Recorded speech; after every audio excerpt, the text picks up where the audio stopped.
या बारामतीच्या मातीचं नुकसान तर झालंच, न भरून येणारं नुकसान. पण ते फक्त बारामतीच्या मातीचं नाही तर महाराष्ट्राच्या मातीचं नुकसान एवढं भयंकर झालंय की ते सुद्धा भरून येणार आहे.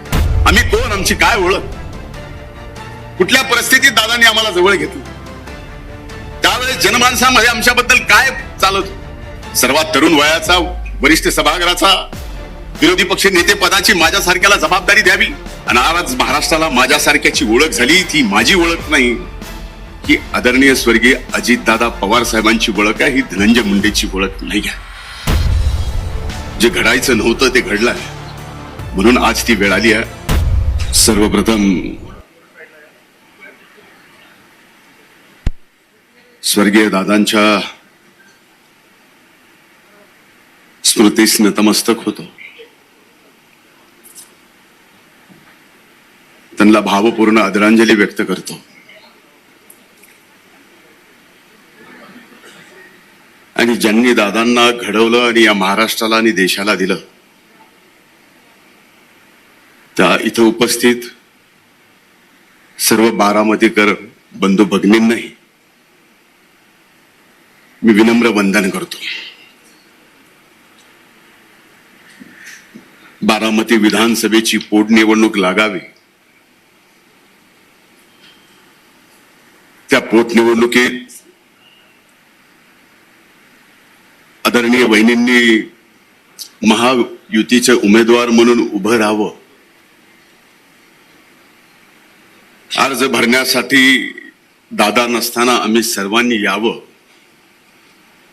आणि तुम्ही उघड्या डोळ्यांनी ते सगळं बघावं, असा विचार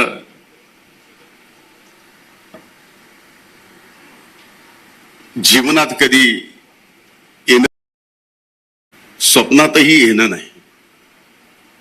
जे घडायचं नव्हतं ते घडलंय, म्हणून आज ती वेळ आली आहे. आज आदरणीय वहिनींचा या पोटनिवडणुकीत आपण उमेदवारी अर्ज दाखल करतोय. व्यासपीठावर उपस्थित आदरणीय तटकरे साहेब, आदरणीय प्रफुल्लभाई, सर्व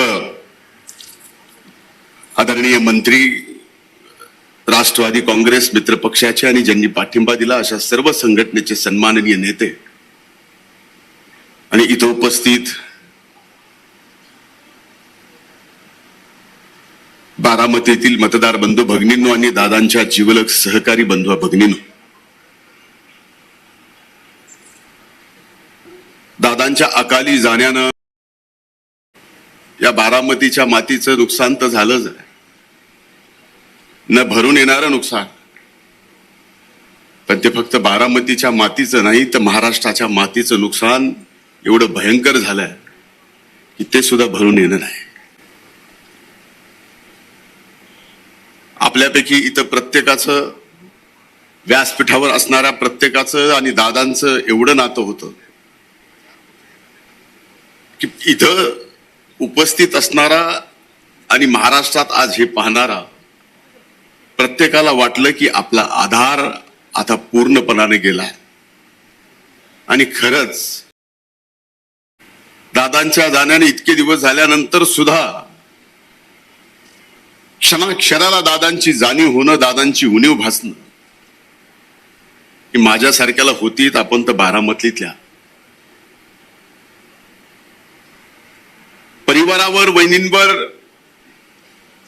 पार्थवर, जयवर यांच्यावर काय ओढावलंय हे एकीकडं, आणि दुसरीकडं ह्या पोटनिवडणुकीला सामोरं जावं लागतंय. तर खऱ्या अर्थानं माझ्या अगोदर अनेक जणांनी म्हणले की ही निवडणूक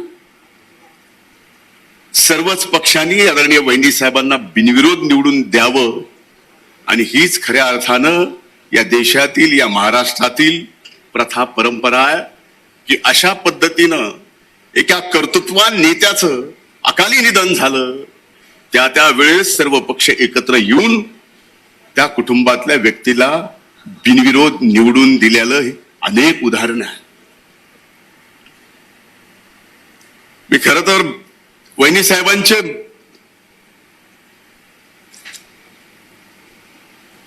आभार मानतो की दादा गेल्यानंतर कसं तर सर्वाधिक दुःख ज्याला आहे त्यांनी दुःख आपलं बाजूला सारलं आणि हा पूर्ण राष्ट्रवादी काँग्रेस पक्षाचा परिवार माझ्या दुःखापेक्षा मोठा आहे. मला त्या परिवाराच्या दुःखात या परिवाराला बाहेर काढलं पाहिजे ही जबाबदारी आपल्यासाठी वहिनी साहेबांनी घेतलेली आहे. आता ती जबाबदारी खऱ्या अर्थानं आपल्यावर आहे. आपण दादांवर किती प्रेम केलं, किती प्रेम आहे, आपण शेवटच्या श्वासापर्यंत राहील. पण अशा कठीण प्रसंगामध्ये ज्यावेळेस आपलं दुःख सारून वहिनी साहेब आपल्यासाठी आपल्या पाठीमागं त्या दुःखात उभ्या राहतात, हे फार क्वचितच जमतं. आज वहिनी साहेब महाराष्ट्राच्या उपमुख्यमंत्री आहेत. उभा महाराष्ट्र त्यांना पिंजून काढायचा. दादांची कमी भरून येणार नाही, पण दादांची उणीव भासू नये एवढं मात्र नक्कीच वहिनी साहेब आपल्या सर्वांसाठी करतील. हा माझ्यासारखा मला मुलासारखं सांभाळणाऱ्या वहिनी असतील, दादा असतील. आम्ही कोण, आमची काय ओळख, कुठल्या परिस्थितीत दादांनी आम्हाला जवळ घेतलं, त्यावेळेस जनमानसामध्ये आमच्याबद्दल काय चालत होतं. सर्वात तरुण वयाचा वरिष्ठ सभागृहाचा विरोधी पक्ष नेते पदाची माझ्यासारख्याला जबाबदारी द्यावी. अनेक मान्यवर वरिष्ठ नेते ते पद भूषविण्यामध्ये चांगले लायक असताना ती जबाबदारी दिली आणि आज महाराष्ट्राला माझ्यासारख्याची ओळख झाली. ती माझी ओळख नाही, ही आदरणीय स्वर्गीय अजितदादा पवार साहेबांची ओळख आहे, ही धनंजय मुंडेची ओळख. आणि आपल्यापैकी अनेक जण जे इथे आहेत ते दादांच्या प्रेमापोटी आलेत. आपल्याला सुद्धा कुठं ना कुठं जीवनातील कुठल्या ना कुठल्या वेळेवर दादांनी आपल्याला साथ दिली. दादा आपल्या पाठीमागं उभा राहील. आज ती साथ तेच पाठीराखे म्हणून आपल्या सर्वांना वहिनी साहेबांच्या पाठीमागे या निवडणुकीत उभं राहायचं. मला अनेक प्रसंग मला आठवतात, पण आज बोलणं ते उचित नाही. बारामतीमध्ये आल्यानंतर नाही तर महाराष्ट्रात कुठंही पक्षाचा असो पक्षविरहित असो, दादा नाही तर दादांच्या फक्त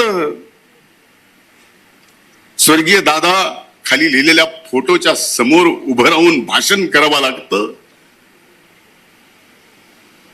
हेच फार मोठं दुःख माझ्यासारख्या आपल्यालाही असं. प्रत्येकाच्या भावना ह्या आहेत, यातून बाहेर पडावं लागेल हे खरं आहे. स्वतःचे स्वतःला मन सांगतंय की यातून बाहेर पडून सगळ्यांची सेवा आपल्याला करायची, हीच दादांनी शिकवण दिली आहे. त्या शिकवणीला आम्ही कमी पडणार नाहीत, पण आपण सगळेजण यातून प्रयत्न करतोय. आजही माझ्यासारखा एक कार्यकर्ता सर्व पक्षातील नेत्यांना या व्यासपीठावरून आज वहिनी साहेबांसाठी आपण सर्वांनी वहिनी साहेबांना बिनविरोध निवडून द्यावं ही कळकळीची आणि विनम्रतेची विनंती सर्वच पक्षाला या ठिकाणी करतोय. अनेक मान्यवरांनी ती केली आहे आणि मला खात्री आहे की महाराष्ट्राची ती परंपरा अशा अतिप्रसंगातून निर्माण झालेली, त्यात या परंपरेला कधीही तेढ जाणार नाही. आणि आपल्या वहिनी साहेब बिनविरोध येतील, मतदान करायची आपल्यावर वेळ येणार नाही. हीच प्रार्थना प्रभू वैद्यनाथाच्या चरणी या ठिकाणी करतो. पुन्हा एकदा दादांच्या चरणी नतमस्तक होतो. खूप खूप धन्यवाद. जय हिंद, जय महाराष्ट्र, जय राष्ट्रवादी. बारामतीत अजित पवार यांच्या अपघाती निधनानंतर पोटनिवडणूक होत आहे. या पोटनिवडणुकीत महायुतीकडून उपमुख्यमंत्री सुनेत्रा पवार यांना उमेदवारी देण्यात आली आहे. सुनेत्रा पवार आज उमेदवारी अर्ज दाखल केलाय. दरम्यान अर्ज दाखल करण्याआधी राष्ट्रवादी काँग्रेसने मेळाव्याचं आयोजन केलं होतं. राष्ट्रवादी काँग्रेस अजित पवार गटाच्या या मेळाव्याला उपमुख्यमंत्री एकनाथ शिंदे यांच्यासह महायुतीतल्या नेत्यांचीही उपस्थिती होती. सुनील तटकरे, छगन भुजबळ आणि धनंजय मुंडे या मेळाव्याला बोलताना भावूक झाले आहेत. राष्ट्रवादी मेळाव्यात पोस्टरवर पंतप्रधान नरेंद्र मोदी, केंद्रीय गृहमंत्री अमित शहा यांच्या फोटोनंतर खासदार शरद पवार यांचा फोटो होता. शरद पवार पक्षाच्या दुसऱ्या कोणत्याच नेत्याचा फोटो त्यावर नव्हता. तर महायुतीच्या नेत्यांसोबत शरद पवार यांचा फोटो लावल्यानं आता चर्चांना उधाण आलंय. दोन्ही राष्ट्रवादी एकत्र येण्याच्या चर्चा पुन्हा होत आहेत. बॅनरवर शरद पवारांच्या फोटोची जितकी चर्चा झाली तितकीच चर्चा राष्ट्रवादीच्या नेत्या रुपाली चाकणकर यांच्या अनुपस्थितीचीही झाली आहे. सुनेत्रा पवार यांच्या पोटनिवडणुकीचा अर्ज भरण्याच्या कार्यक्रमात त्या अनुपस्थित होत्या. राष्ट्रवादी काँग्रेसच्या महिला प्रदेश अध्यक्ष म्हणून काम पाहिलेल्या रुपाली चाकणकर यांनी कार्यक्रमाला येणं का टाळलं असा प्रश्न आता उपस्थित होत आहे. खरात प्रकरणात राज्य महिला आयोगाच्या अध्यक्षपदाचा आणि महिला प्रदेश अध्यक्षपदाचाही राजीनामा त्यांना द्यावा लागलाय. त्यामुळे रुपाली चाकणकर नाराज असल्याचंही म्हटलं जात आहे. आता यावर तुम्हाला काय वाटतं? तुमचं मत कमेंट बॉक्समध्ये लिहायला अजिबात विसरू नका. व्हिडिओ आवडला असेल तर जास्तीत जास्त शेअर करा आणि आतापर्यंत मराठी जनता आपण आपल्या या चॅनलला सबस्क्राईब जर केलेलं नसेल तर चॅनलला सबस्क्राईब करा.